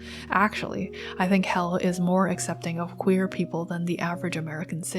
We don't get to see the other rings of hell outside the Pride Ring, so there's not even that magical aspect that differentiates the world from Earth. If I didn't know from osmosis the other rings existed in other shows like Hell of a Boss, I might have very well come away with the impression, oh, the creator is purposefully saying hell is a place on Earth, which I don't think is the intention. The rushed introduction of Hell's power structures undermines the weight of powerful characters, like the reveal Alistair is an overlord-level entity casually hanging around the hotel.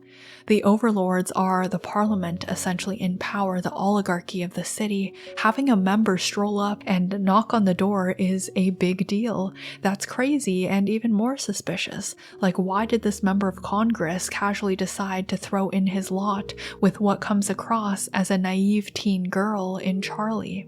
Vaggie is absolutely right to be suspicious in the pilot when Alistair shows up and helps out for little in return. This is a really powerful person. Of course he's scheming.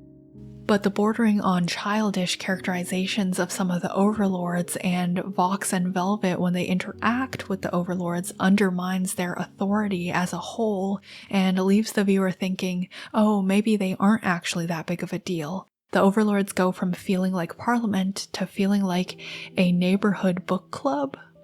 And that weakens Alistair's power scaling as a result. Instead of a person who has active sway in legislature and policy decisions for the city, he just feels like someone's well-dressed and affluent uncle. Before we even know if Hellborn are or are not usually more powerful or respected of a class than sinners in hell, we're getting an entirely different planet and social system shoved in our faces. And it's not made extremely clear that heaven and archangels are inherently more powerful than sinners usually, are they? Rosie implies it later, but then Vox, a sinner, is able to easily breach heaven's defenses and broadcast his face across TV screens in heaven. The base concept of Charlie's dream implies heaven is this fantastic place that's superior to hell in like every which way, in resources, power, and morality. That's why she feels so powerless to help her people and has resorted to grasping at straws with the unproven concept of redemption. But nothing in this show proves those base assumptions to be true. This is one of my biggest issues with the world building of Hazbin Hotel. We see well-off people in heaven, but we also see well-off people in hell. The V's are rich. The overlords have their own places carved out. Cannibal Town seems to be prospering and pretty nice. Charlie has a Nepo baby mansion essentially in the hotel. There's no indication of this overcrowding we're told of in the show. They say it, but we don't see it, and it's not indicated really by how the people are acting. There's no discussion of resource shortage or even homelessness. I guess the only implication is that you don't have to work or pay rent in heaven, which does sound nice, admittedly.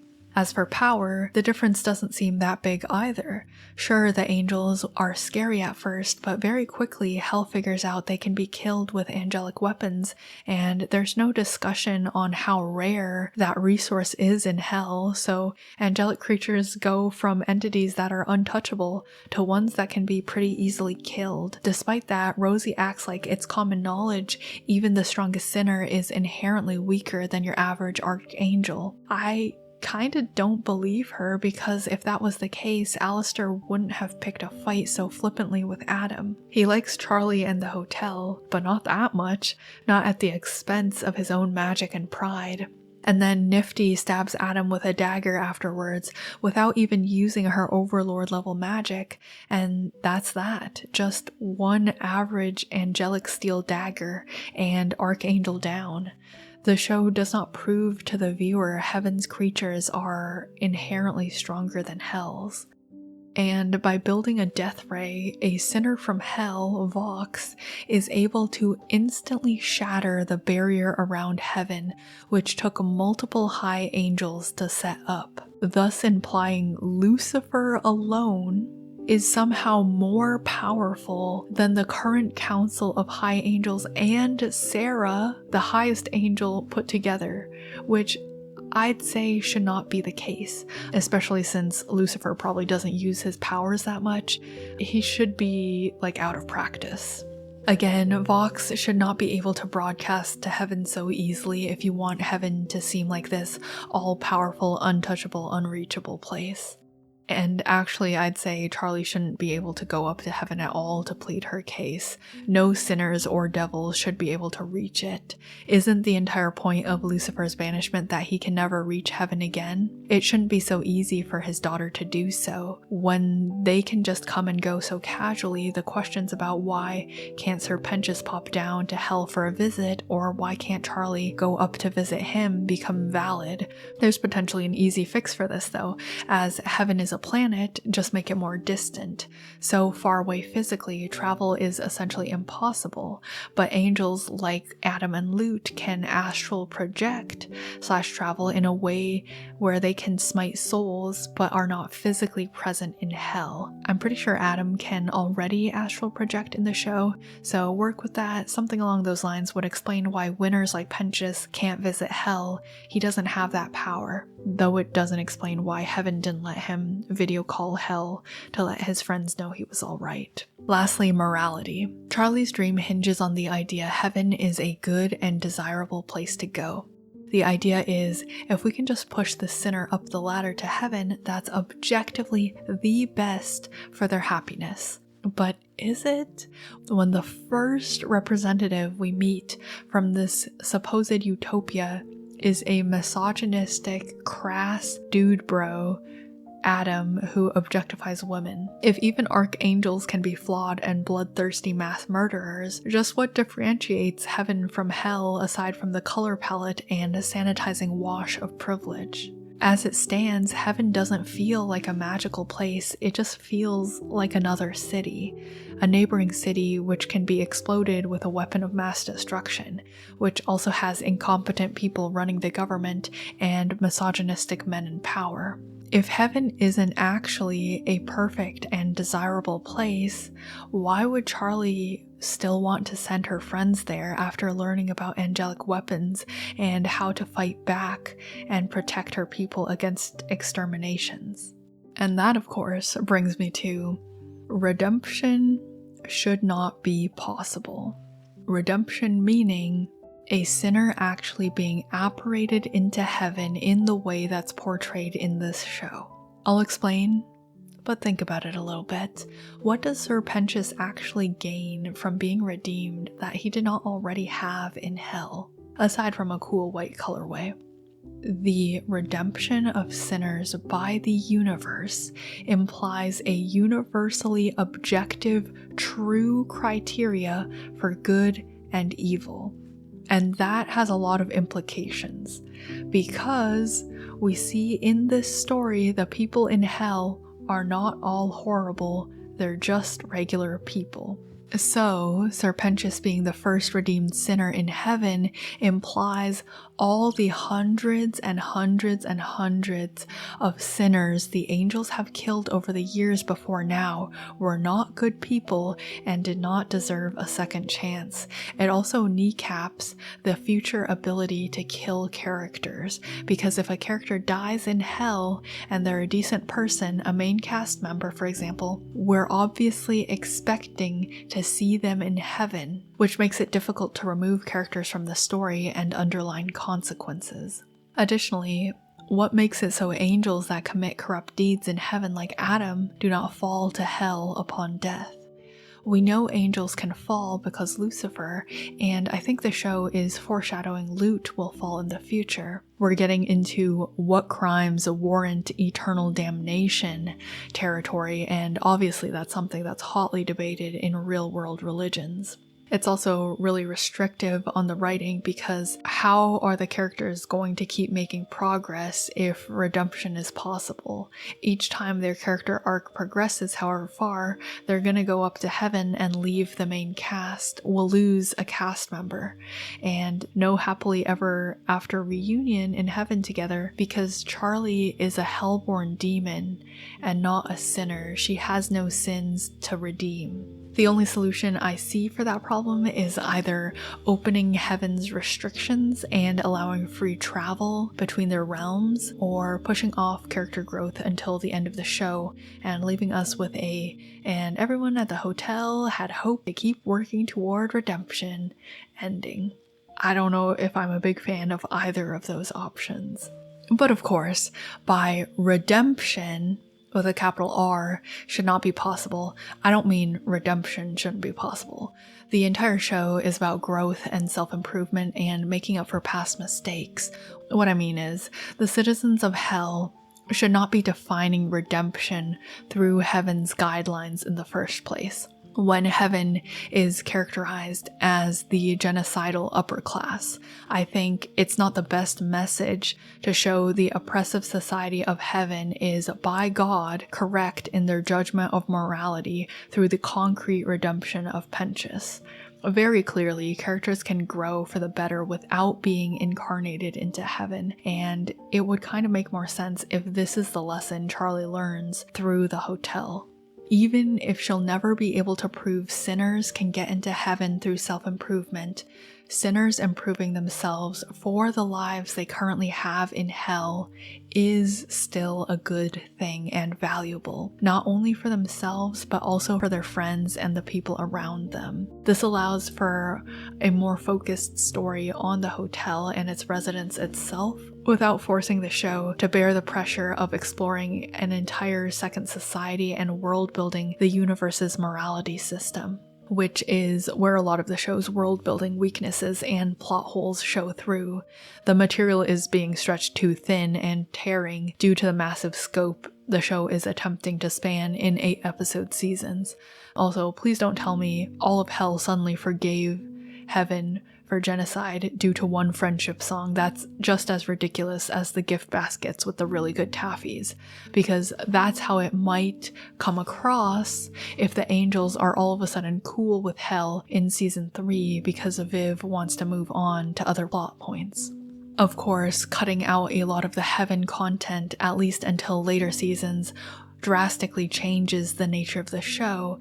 It would be a different show, but hey, is that necessarily a bad thing? I posed we could make Vox the big bad of season 1 instead of Adam to help keep the scope of the show narrow, but that doesn't mean we have to never see his attempted war against heaven. If we save that for later, it might actually be more powerful and give Vox more of a reason to think he could do that. If he takes down Alistair in season 1, that'll absolutely be a boost to his ego, even if he gets defeated by the others.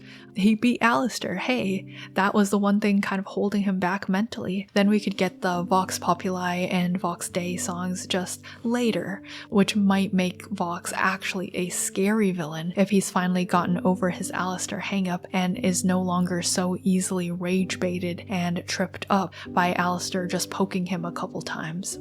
And of course, I just want to say, just because the show doesn't confirm redemption is possible, doesn't mean that redemption can't be possible. It can just kind of be like not a plot point in the actual show itself. Maybe characters die in the show, and then at the last scene of the last episode of Hazbin Hotel ever, the last season, there's like a little heaven scene, and it shows that the characters who have died in Hazbin are in heaven, and that's a nice little way to confirm they redeemed themselves and they're happy, in a way that doesn't interfere with the actual plot of the show itself. Just another random assorted idea I had. Wouldn't it be interesting if sinners don't remember their human lives and as a result their sins? There's a book I read recently which explores this concept, The 7.5 Deaths of Evelyn Hardcastle. The book itself is not amazing. It's a little dry, but I like the idea. The idea that hell is a purgatory, and once sinners arrive there, they do not remember their mortal lives, yet are still somehow expected to atone for them. If we want to make redemption with a capital R possible, I think this little setup could be fun and also infuriating for sinners. They don't remember what crimes they committed in life to get sentenced, yet the angels still expect them to blindly atone and show they're worthy of a second chance in heaven. I think a lot of sinners would fall back into their past habits, showing just how difficult it is to escape the cycle of the comfortable known, but not impossible. Just an idea. Mainly proposed it because I'd suggest minimizing human life flashbacks. I don't think I can take looking at Viv's human designs much longer. They're just not that good and they look really out of place in this show. One suggestion, we can replace the actual human designs with silhouette paper style cutout animations like the one in the intro to the show. I think a paper theater storybook style would be a lot of fun for flashbacks and add like a little bit more artistic texture to the episodes that they're in. Or two, please actually align the flashback character's personality with the sinner's personality. If those things aren't going to match, then do we even really need the flashback? Because at that point, that's a completely different character. It poses the question, what if a sinner's sins are different in life and in hell? Do they need to atone for both? I saw someone say, sure, Pentious redeemed his sin of inaction in life, but what about those people he definitely killed in hell when he and Cherry were waging turf wars over populated areas? And that is a very valid question. What if someone did something not so bad in life, but after they fell to hell, they committed a crime that was even worse? How would heaven judge that?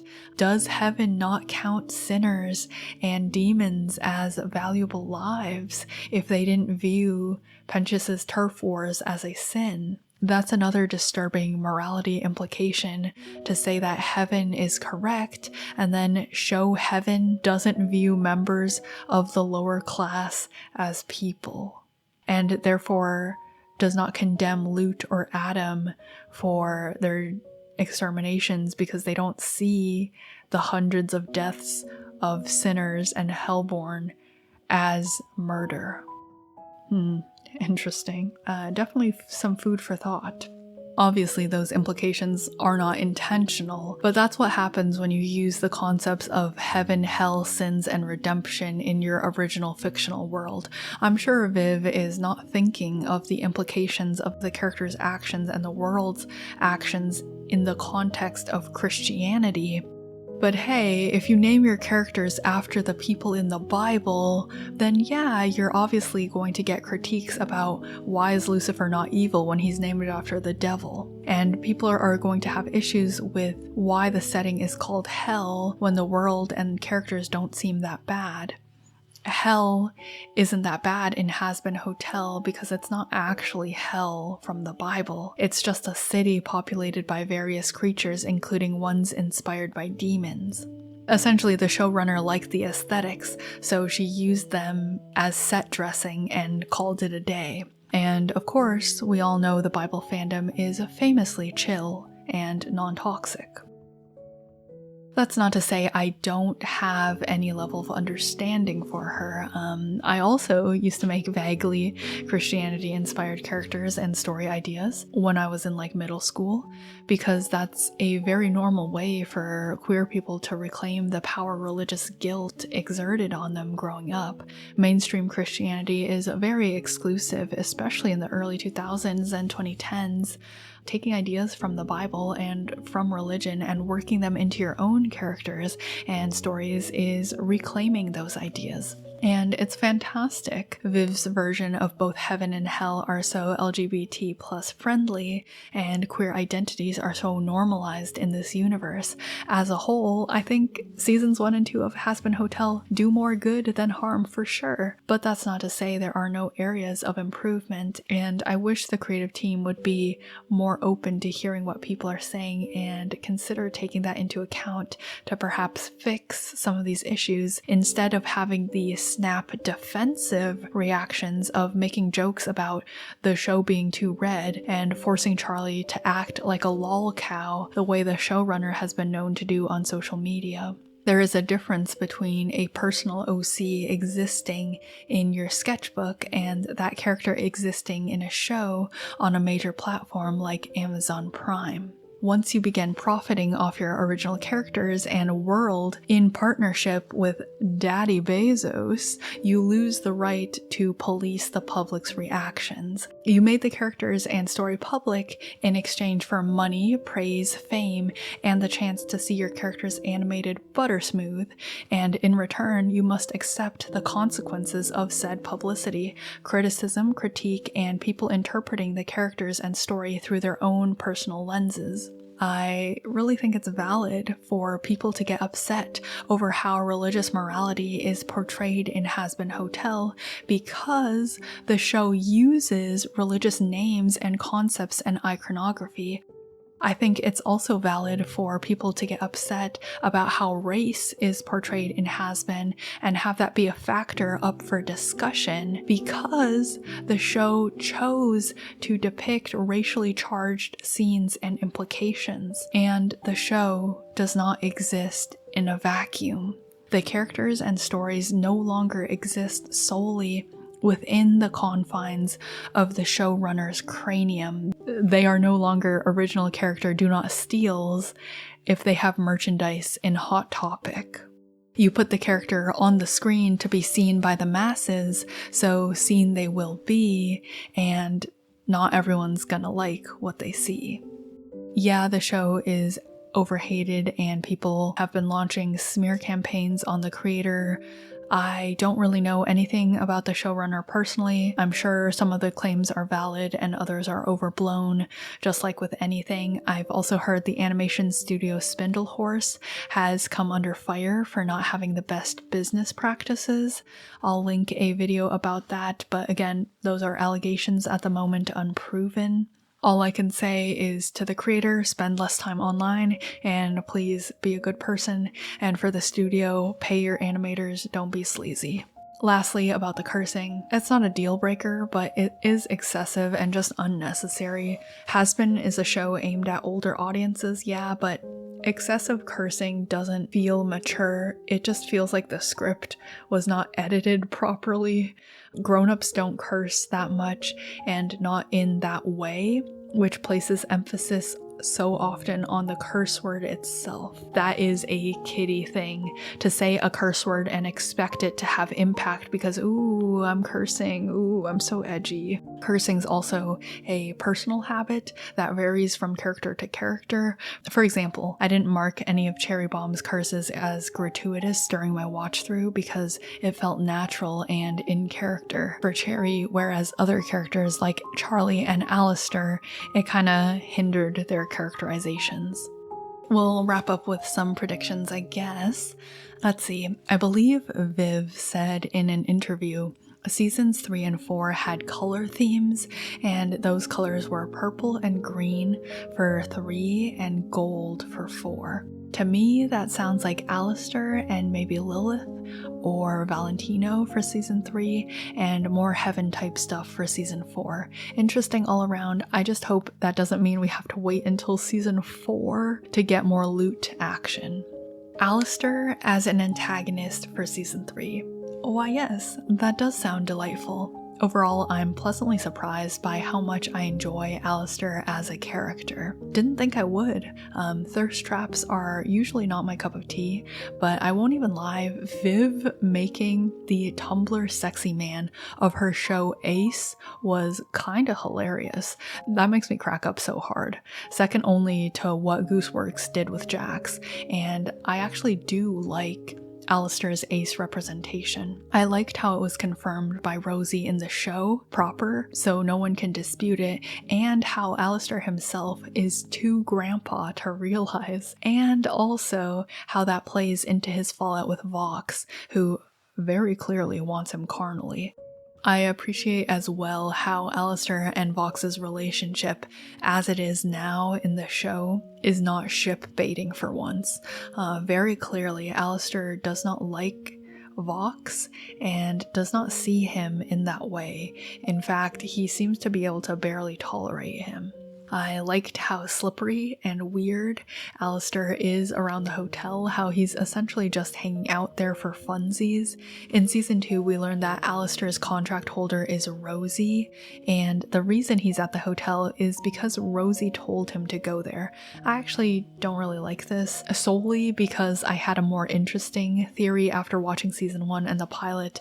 Wouldn't it be fun if the person holding Alistair's soul was Lilith? That would introduce a wrinkle into the dynamic between Charlie and Alistair, and also strengthen the reason Alistair is in the hotel in the first place. Perhaps Lilith asked him to go to help Charlie out, but I actually prefer the idea Alistair wanted to get chummy with Charlie as a step in him working toward his freedom from Lilith, and chose to go to the hotel of his own free will. When Charlie finds out Alistair initially wanted to use her and didn't actually come because he believed in her dream, she'll probably feel hurt, and that, my dear, is some delicious drama. Also, the Rosie thing confuses me because why does Rosie have the power to make Alistair the most powerful sinner in hell like it's nothing? Like, that's such a casual ask. This reveal implies Rosie is not herself a sinner because she wouldn't be able to grant Alistair more power than she has herself. This is also why I was curious earlier where power comes from for sinners, and if it's an amalgamation of fear. Is it something like the more people fear you, the more powerful you are? What about the more souls you own, the more powerful you are? These explanations sound good, but then why is Alistair so reliant on Rosie to fix his staff? It's not like she's tightened the leash on his soul anymore after his defeat by Adam. What's changed about their situation where he suddenly feels like he needs to break the contract? Because even after he does break the contract, assumedly freeing his power restriction, he still needs Rosie to fix his staff, and he doesn't seem that much more powerful in his fight with Vox. If Alistair's powers come from a contract with Rosie, actually, why does breaking the contract not nullify his powers? The point is, we don't know enough about how powers work in this universe. As is, it feels like the only thing that changed from Alistair breaking the contract is Rosie can no longer force him to do things, but it's not like she was really forcing him to do things before. She told him to go back to the hotel, but he didn't do that. He went to Vox to get kidnapped and scheme, and Rosie just kind of let him do whatever. She's a very passive contract holder, to the point she's not even that mad Alistair broke it. She smiles at the end of Hear My Hope, pleased by his cunning, in a way that almost implies she expected him to wiggle out of the contract sooner, which is fine. I love the friendship between Rosie and Alistair, but it makes the entire contract plotline feel pointless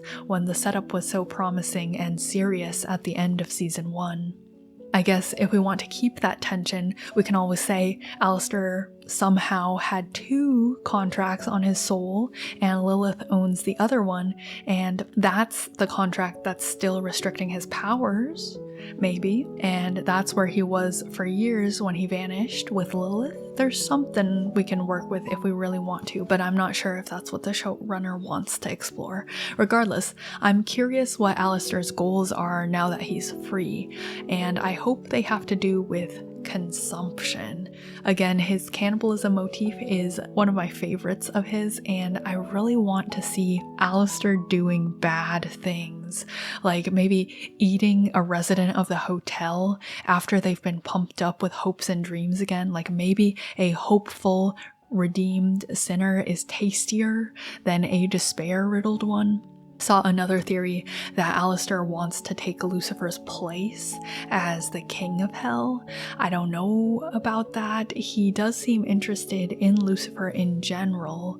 Maybe fallen angels are tasty, and if Alistair becomes the king of hell, then he can force everyone to listen to his radio show. The only problem is I don't think Viv is gonna let Alistair eat Lucifer. Lucifer is probably one of her favorite characters and is also a fan favorite character. Not sure how that would go down with the audience. Obviously, we've got to foil Alistair's plans by the end of season 3, but I hope he puts on a very good villainous show for us. We need a break from the V's in season 3. I think it's too soon to be redeeming Vox, but again, I hope we save Angel from Valentino as soon as possible. So if that means we need to have a couple episodes of taking Val out, then that's what we gotta do. Just please don't drag this out, otherwise it's gonna start feeling like gratuitous Angel torture again. Not sure what the show is trying to do with Lilith yet, whether she'll be a villain or a rescue mission or what, but I am curious to see what happens with her and how her relationship was in the past with Charlie and Lucifer. Lucifer is a hot mess by the end of season 2. He's back at the hotel, yes, but I'd love to see a little more character progression or regression with him. He's probably the strongest depiction of mental illness in the show, and improvement from mental struggles is a big thing that warrants exploring. A lot of people struggle with depression and self-isolation and avoidance the way Lucifer very clearly has for a long time, and that's rife for exploration as bonds and support systems also help with those struggles, not just for redeeming sinners. In the flashback with Lucifer and baby Charlie, we see even when she was young, her dad basically holed up in his room doing indulgent things like making bird machines instead of ruling hell, and it implies that her mother, Lilith, was not happy with him because of it and didn't want Charlie to grow up into someone incapable of facing the real world like Lucifer is. That's complexity. That's interesting. Because personal struggles are valid, but that doesn't mean they don't have consequences. The consequence of Lucifer succumbing to his depression and not fighting it or working on himself are he was absent in Charlie's life when she needed him for a long time, and that's why their relationship is so strained in season 1. And the consequence of him neglecting his role as King of Hell is the sinners and Hellborn get to do whatever they want, and the realm is messy because of it, and they don't respect him as a king. And that means by proxy, they don't respect his daughter Charlie when she tries to pitch her redemption idea. By actively working to repair his relationship with Charlie, leaving his depression duck den to meander around the hotel and see sinners working on themselves and improving, perhaps that'll alleviate his personal distaste for sinners, help break his own curse of not being able to see the good in humans. Vaggie needs more character depth, throw in an imperfection, and have Charlie be the one who helps her out this time. Charlie, oh goodness, just make sure season 3 Charlie is season 1 Charlie. We're all going to pretend season 2 Charlie did not happen because clearly the show does not want to explore accountability with her. Yeah, she desperately needs growth and maturing. Please tone down the immaturity on her writing. Again, Charlie is 200 years old, not 13 years old. Instead of heaven, I'm hoping season 3 can focus on a more hell-centric issue for the main plotline, maybe flesh out the city a little bit more, maybe talk about some of the rings in the actual show itself to make it feel less like an average city and more like a magical planetoid. Alright, I'm putting on my little devil horns when I say this. We could stand with killing off a character or two in season 3. I don't know if it'll happen, but that would be excellent. Killing off characters shows the stakes in conflicts. I think it would be kind of lame if Adam was the only character to ever die in the entire show. We can kill off a couple more characters, you know, we have a pretty big cast. In fact, let me pose this challenge for the showrunner. For every one new important character you introduce, you have to kill one off. Castblow is very much well and alive in this show. I feel horrible for whoever has to design merchandise and they have to do 3 entire different sets of characters.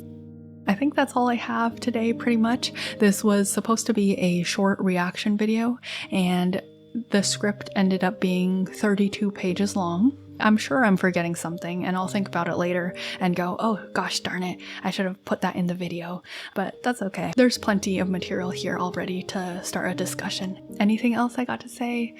I'm looking forward to meeting Eve. The hottest character in the series is Rosie, hands down, and I think Charlie would look really good in a bob if she has to have a Yona of the Dawn haircutting scene.